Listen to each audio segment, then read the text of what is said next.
Et si vous voulez me retrouver ailleurs, n'oubliez pas d'aller sur le Discord et sur le Twitch, les liens sont dans la description. N'oubliez pas aussi de vous abonner et de liker pour la force, et moi je vous dis bon visionnage.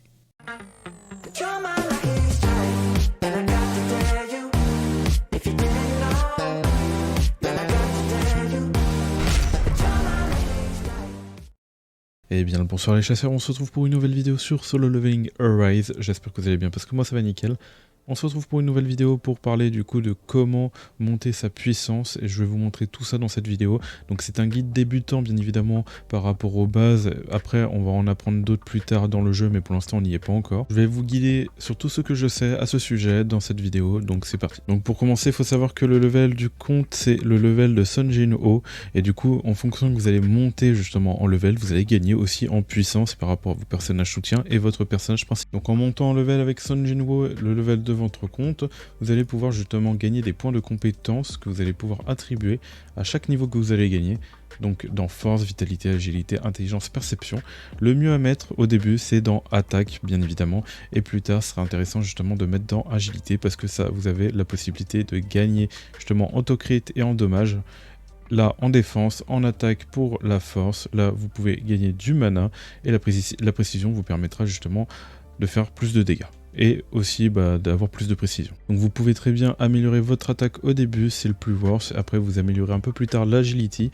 Pour ma part, moi j'ai tout mis dans agility pour monter l'autocrit au max, mais je suis que à 40%, donc c'est pas encore worst, et je pense qu'il est plus intéressant d'aller dans l'attaque, mais je teste au cas où. La vitalité c'est pas mal non plus, mais c'est pas ce qu'on va chercher à voir dans le jeu, ça va être justement de perfect dodge et de faire un maximum de dégâts pour essayer de battre les boss le plus vite possible. L'intelligence c'est pas mal non plus, qui vous permet justement de monter votre barre de MP et votre réduction de cooldown par rapport à vos compétences qui vous permettront justement de lancer plus vite vos compétences. La précision vous permettra justement de toucher plus l'ennemi et aussi faire un peu plus de dégâts, mais bien évidemment ce sera la stat en dernier améliorée parce qu'on est déjà à 70% pour ma part.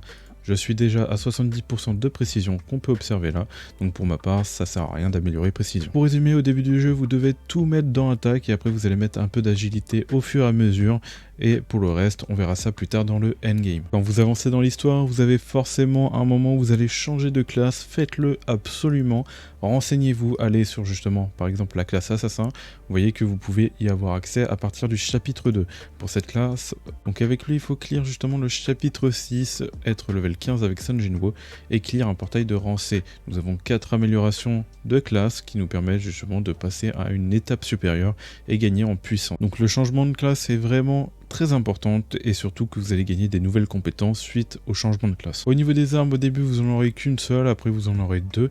Les montées en level vont vous permettre justement de gagner en puissance, attaque, HP et précision. Et celle-ci aussi qui monte l'attaque et l'HP. Il y a les skills justement de certaines armes qui vous permettront de passer certains étages, mais ça c'est un autre sujet de vidéo. Passons maintenant aux skills. Tous les skills que vous voyez ici sont équipés et ceux qui ne sont pas équipés vous avez juste à cliquer pour y avoir accès. Donc en fonction des skills vous allez faire plus de dégâts, tout dépend de l'ennemi que vous avez en face, en sachant que aussi nous avons des pierres qui nous permettent de changer, mais ça nous donne pas forcément plus de puissance parce qu'elles peuvent être situationnelles comme on peut observer pour celle-ci avec 100% de dégâts en moins et celle-là 100% voire 150% de dégâts en moins en fonction de la situation de la pierre. Donc une fois que vous avez équipé les skills qui vous intéressent, pour améliorer vos skills vous allez devoir aller cliquer ici dans skill pour justement aller améliorer vos compétences. Vous avez vos skills sur lesquels vous pouvez cliquer, celles que vous voulez améliorer et ensuite level up tout simplement pour passer le skill au niveau suivant, en sachant que ça rapporte quand même pas mal de dégâts si on va au max. Maintenant que nous avons parlé des skills de Sun Jin-ho, nous allons parler des skills des armes. Et oui, les armes ont des skills, nous allons aller justement dans Weapon pour y aller. Et là vous voyez les armes et vous voyez justement on peut aller dans Skill. Donc là vous voyez qu'il y a des armes justement différentes qu'on peut level up, mais par contre on peut que level up les skills des armes de Sun Jin-ho et pas des personnages sous-types. Donc vous allez améliorer en fonction de votre arme et de votre situation. Vous pouvez voir justement qu'on peut observer que si on met au max, on gagne vraiment pas mal de DPS, que ça soit avec la compétence 1 que avec la compétence 2. Donc voilà à peu près tout pour les skills, donc c'est une chose que les personnes peuvent à peu près oublier, donc ça peut vraiment varier sur votre puissance et justement la situation de votre combat, là vous êtes bloqué. Maintenant nous allons voir bien évidemment les artefacts, donc on a les équipements à gauche et les accessoires à droite. Les accessoires on les a un peu plus tard, moi je les ai bloqués récemment, j'ai équipé quelques persos justement mais pas assez pour pouvoir équiper Sun Jinwoo. J'ai encore quelques donjons, c'est pas très grave, mais je vais vous présenter déjà les équipements. Donc au début du jeu vous avez 4 sets d'équipements que vous pouvez accéder. Donc nous avons l'équipement du lion qui va augmenter l'attaque, nous avons cet équipement là qui va nous permettre d'augmenter les HP, cet équipement là qui va nous permettre d'augmenter justement notre break par rapport au boss pour casser leur bouclier, et nous avons cet équipement là qui va nous permettre justement d'augmenter notre Tokrit. Donc il faut savoir au début du jeu, le plus important n'est pas forcément d'avoir un set d'équipements mais d'avoir des bonnes stats. Les stats que vous allez avoir besoin sur Sun Jinwoo bien évidemment c'est le DPS. Pour cela vous allez focus l'attaque, le critique, le taux critique et bien évidemment le dommage augmenté, donc le decrease damage. Pour ma part sur Sun Jinwoo j'ai mis du stuff justement pour monter l'attaque et j'ai mis un stuff pour monter le taux crit.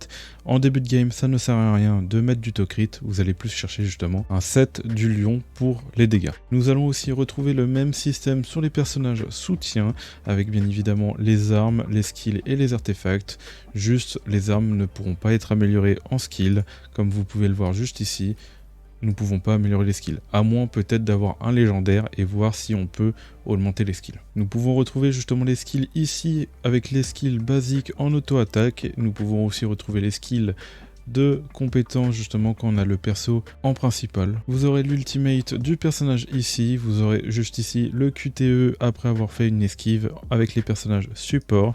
Ici vous aurez le passif du personnage et ici vous aurez justement la compétence support que vous pourrez utiliser en combat avec Sun Jinwoo quand vous appuyez sur la touche 1, 2 ou 3. Maintenant nous allons voir le stuff, comment stuffer le personnage. Donc on va aller justement sur le basic skill qui nous permettra de voir, donc on voit dommage 777% de dégâts en fonction des PV justement du lanceur. Nous pouvons aussi observer qu'elle a un break sur ses compétences, ce qui va être très intéressant aussi, ça va être de mettre des sets break pour qu'elle ait plus de break. Nous allons prendre un autre exemple d'un autre perso, comme on peut le voir juste ici, dommage 618% de la défense du personnage. Donc lui, il faut le stuff en défense. Comme vous le voyez sur ce personnage, j'ai mis le set Noble Sacrifice qui va donner du coup 8% d'HP et là va diminuer 8% de l'attaque pour gagner 8% d'attaque sur le reste de mes personnages, ce qui est en soi totalement broken pour le reste de l'équipe. Donc comme vous le voyez sur ce personnage, je lui ai mis le set. Donc bien évidemment, faut qu'aussi le bouquin, l'arme suivent par rapport au personnage.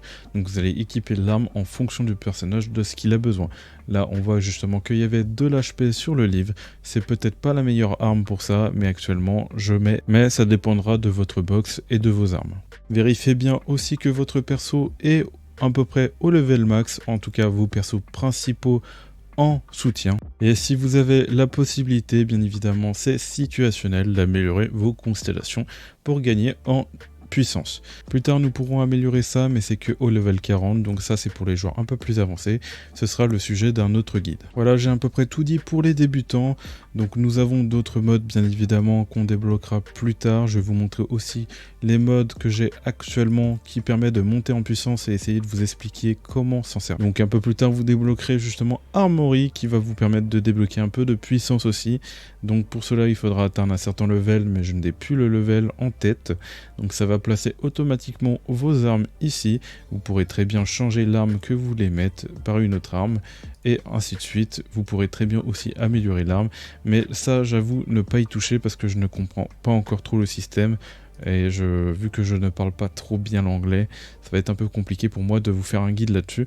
Donc si vous avez justement des suggestions ou même pouvoir m'expliquer comment ça marche dans les commentaires, je suis preneur. Donc nous avons aussi les ombres, donc apparemment ça va être très game changer justement par la suite quand on les aura.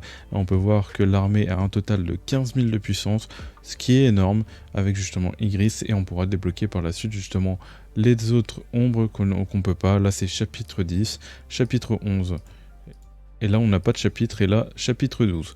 En tout cas on pourra les débloquer plus tard, il faudra juste quelques fragments pour pouvoir les débloquer, sinon on ne pourra pas les débloquer. Nous pouvons aussi augmenter l'armée, mais ça je compte pas le faire tout de suite parce que j'attends avant de vérifier justement ce qui est le mieux à faire, en tout cas voilà. Et voilà, la vidéo touche à sa fin, j'espère que cette vidéo vous a aidé. Dans ce cas-là, n'hésitez pas à lâcher un abonnement et à liker la vidéo. Et moi je vous dis tout simplement tchuss pour de prochaines vidéos et de prochains lives. Allez, bye tout le monde.